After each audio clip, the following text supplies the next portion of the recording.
nangyaring lutuan sa dalawang impeachment complaint laban kay Pangulong Ferdinand Marcos Jr. na mabilis na nabasura sa House Justice Committee ng Kamara.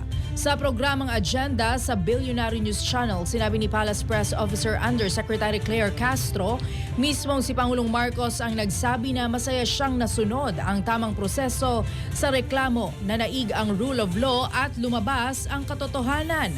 Walang panahon ng Pangulo ayon kay Castro na makipagpulong sa mga mambabatas bago nangyari ang botohan, lalo at kagagaling lamang nito sa sakit.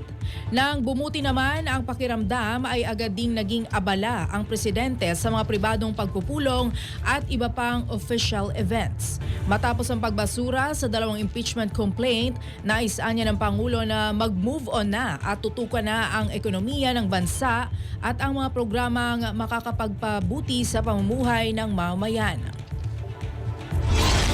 Wala naganap na anumang pagpupulong patungkol dyan. Dahil sa ngayon, no, Corina, unang-una, di ba, nagkasakit ang Pangulo. At matapos niyan, nag-abala naman siya sa mga private meetings patungkol sa pagtaas, no? At pagsugpo dito sa mga hindi magandang nangyayari sa ating ekonomiya. Tinutukan talaga ng Pangulo yan. So ang sabi nga ng Pangulo, let's move forward. Dahil talaga ang tinututukan ng Pangulo ngayon ay ang ekonomiya, pati yung pag-angat.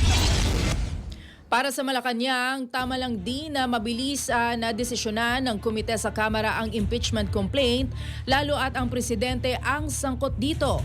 Apektado kasi anya sa usapin ang ekonomiya ng bansa dahil nakatutok ang foreign investor sa mga nangyayari sa bansa.